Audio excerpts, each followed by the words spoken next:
Welcome back. It's Gary from fitnessfirstnutrition.com, back with another video. Please like, comment, share, and subscribe. In this video, we're going to be talking about a hidden hormone that's quietly killing your gains, your motivation, and wrecking your recovery. And you don't know what's happening, but I'm going to let you know what's going on. And it's not just about testosterone. We're talking right now, it's going to be three. We're starting off with cortisol. So in this video, I'm going to break down cortisol, estrogen dominance, insulin resistance, and how it's sabotaging your hormones and your gains and your life in general. And again, we're going to start off with cortisol. So cortisol is your body's stress hormone. It's supposed to help you survive in the case of danger.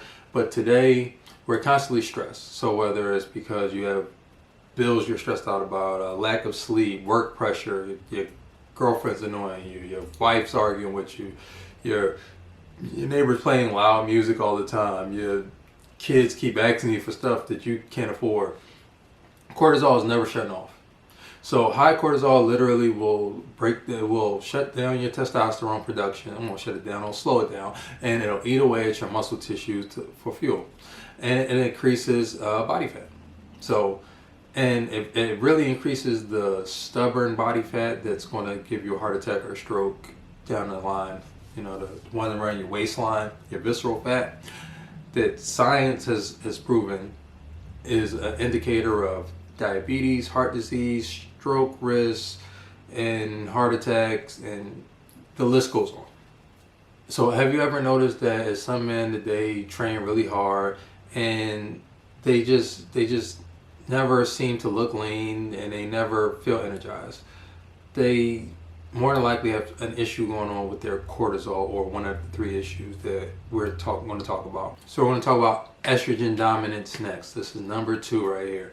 So it's not just cortisol, but when cortisol stays high, it triggers something called estrogen dominance.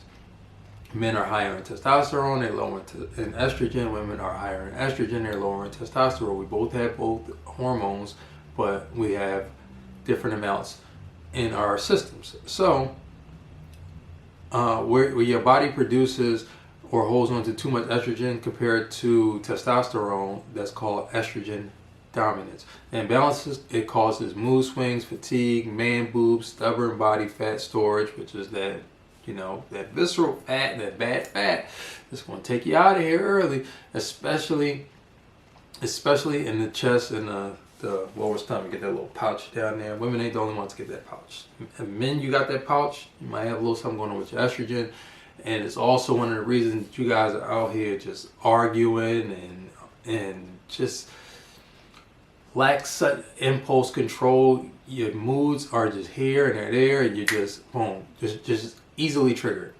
It's because you have the hormones of a woman, but the capacity for violence of a man. I truly believe that's some of the biggest issues in our society as of today. And the scary part is that estrogen dominance is fueled by stuff that we do or use every day. So it's plastics, so it's plastic wrap, plastic forks, plastic this, plastic that, processed foods, seed oils, and stress, which we covered in the beginning. So pretty much everything in our life is pretty much trying to wreck our hormonal balance. Everything in our modern life, you know, things didn't used to be this way, which is why the hormones used to be in check and testosterone has gone pretty much south. So now we're going to get to number 3. So it doesn't stop. So we have uno, we have dos, and now we have the trifecta, tres. So we have insulin resistance. Insulin resistance is when you're constantly snacking on high carb foods, high sugar food. Your body releases insulin. After a certain amount of time, your body can become insulin resistant. That means that your body can no longer properly use carbs, and that you're not using the carbs to fuel your workout, is just getting stored as fat, and that lowers your testosterone, and it raises your estrogen levels. So it's like a vicious cycle of high cortisol, low T, high estrogen, insulin resistance in your body. It just stays stuck. So how do we fix it? So obviously make sure that you're getting your 6 to 9 hours of sleep every night. Make sure you're eating like a man, not like a boy, not like a girl, not like a woman. You want to eat like a grown-ass man. You want to eat 0.8 to 1 gram of protein per pound of body weight. If you weigh 200 pounds, you better be having 160 grams of protein a day. If you work out, you can have a little bit more, but at bare minimum 160 grams of protein a day. You want to eat like a man. You're going to put down the energy drinks. You're going to put down the pastries. No honey buns. Sorry, you can't have no honey buns. You got to have fruits and vegetables. You can have some oatmeal, some rice, and stuff like that for the carbs, but you're going to want to eat an actual meal. You don't want 10 billion chemicals.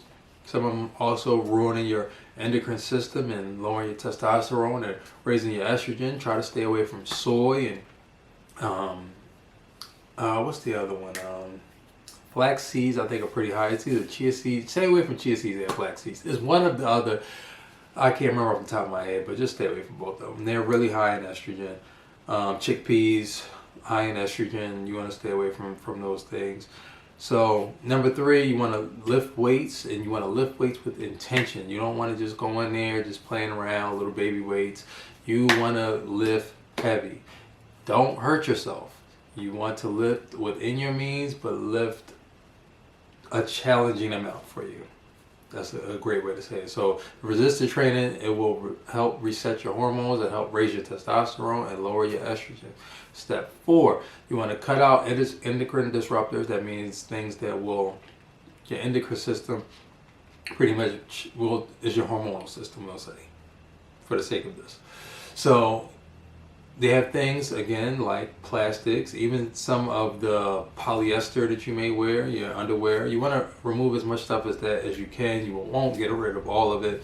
So you want to stay away from plastic forks, plastic spoons, stop heating your food up in plastic containers, stay away from seed oils, and, those things should be helpful to you. If you found any of these things helpful to you, please like, comment, share, subscribe, and see you in the next video.